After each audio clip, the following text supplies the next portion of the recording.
Hello everybody, so today is going to be the last Sun and Moon opening and probably the last opening in a long while.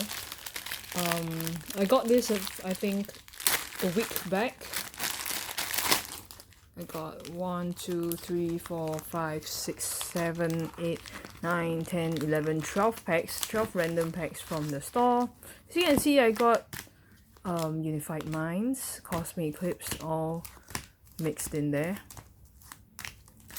And yep, it's gonna be the probably last English opening for me as well. I don't think I'm gonna be opening any more English packs in the near future, because I've decided that I want to save my money for just Japanese packs. Packs are getting kind of expensive. I mean, cards are getting kind of expensive to keep, so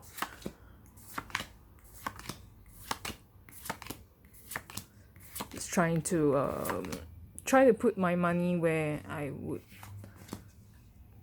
like maximize my money, I guess, because I am also collecting Japanese and I do prefer Japanese packs a lot more. They are earlier than the English releases and sometimes they're worth more.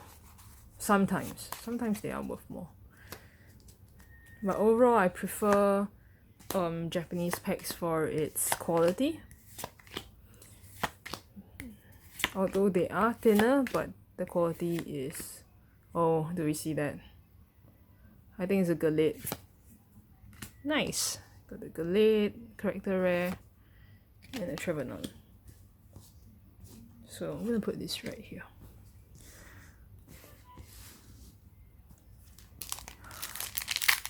I'm not sure whether I have the Gallade because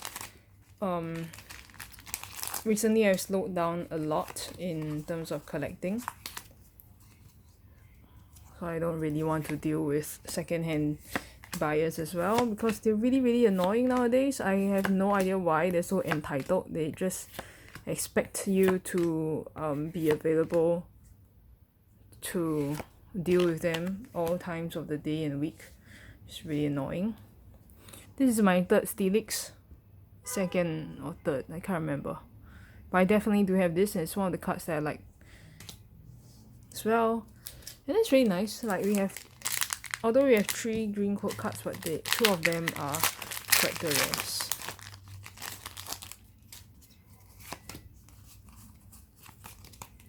I'm looking forward to Sword and Shield. If you follow Unlisted Leaf and Leonhardt, you can see that they have very early releases, openings, because I think Hong Kong has the cards and they're selling them to people who are buying.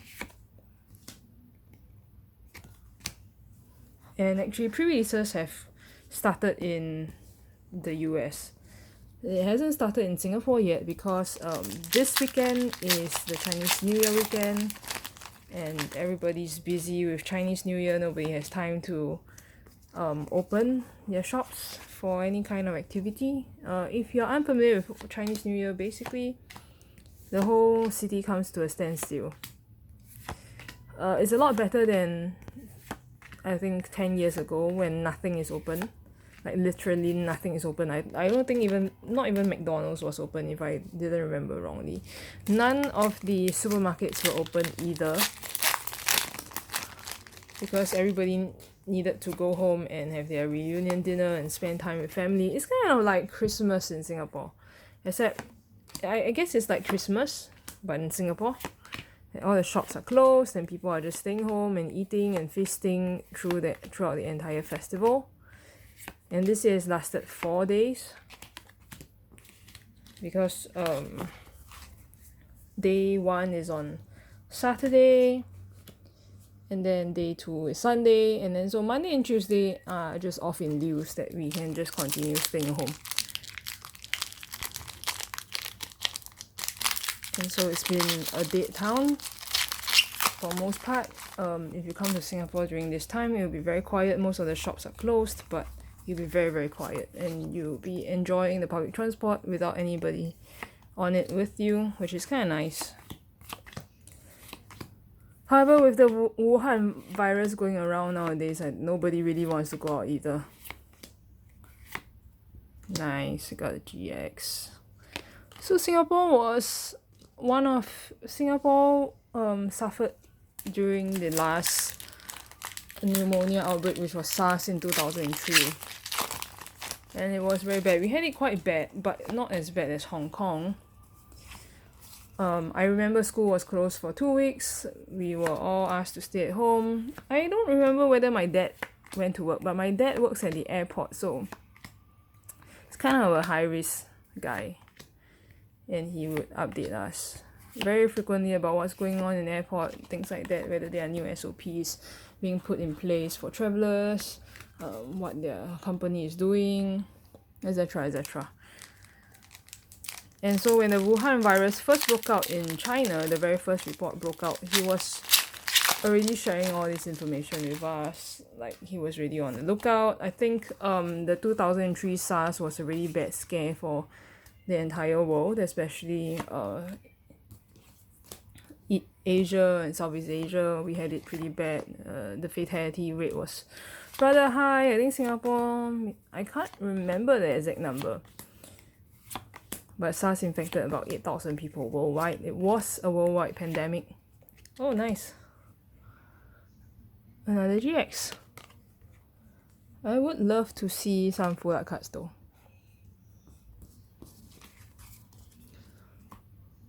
And so guys, if you're not feeling well, don't go out. Wash your hands frequently and do not touch your face, because you might have touched something dirty and then you touch your face, and that's really how you get sick. Though in this case, you really don't want to catch this virus. It's not something you want to catch.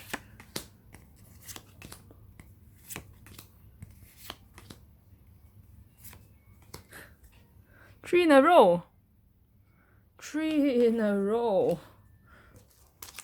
What I really want is this Miu Miu, the rainbow rare. I have the full art and I have the regular GX. I don't have the rainbow rare. It is still holding on to quite an expensive price.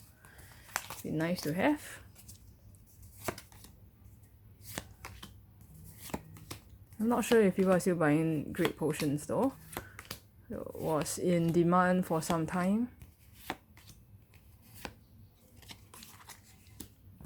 Okay, last pack. I don't think there'll be a last pack magic because we already got 5 hits out of 12 packs.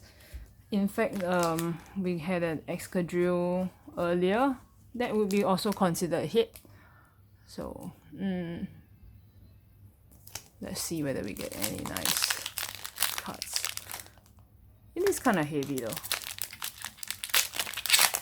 And yeah, I believe that heavy packs are the dud packs,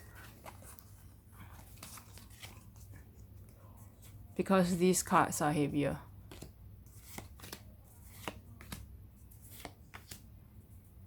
Do people use Hapu? I think they do, but you have to discard cards, which is not something I like doing. I like shuffling though. Let me see. Okay, so that was pretty nice. Out of 6 packs we got. Where is the...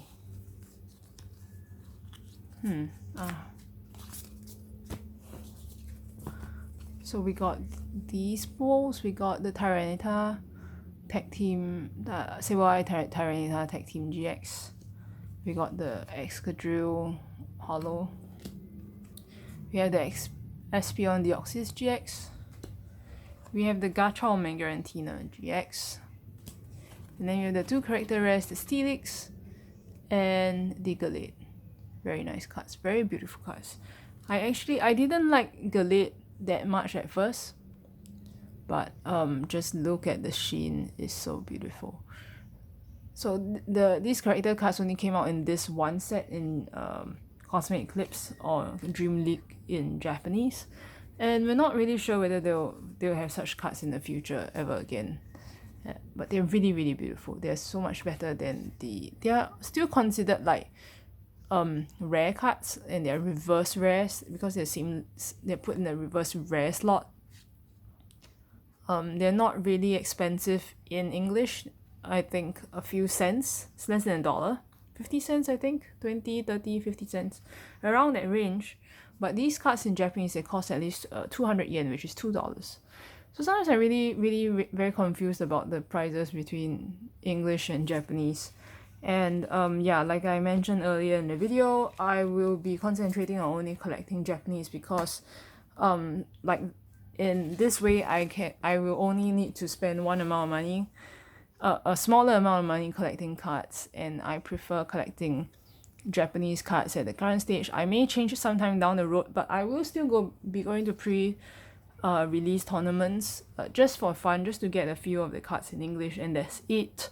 That's about it. So I hope you just stick around to watch my videos. They're not gonna be anything special or anything. I just want to share my openings with whoever's wanting to watch these, and I'm really glad that you're here. And just to share, I'm gonna try doing something different in the next few months. I don't think I'll be doing much Pokemon related stuff. I'm considering whether to put them on this channel or on another channel, because it's camping, and if you're Singaporean, you know there's really no place to camp in Singapore, and that's just something I want to try. Okay, so thank you for staying around. Bye.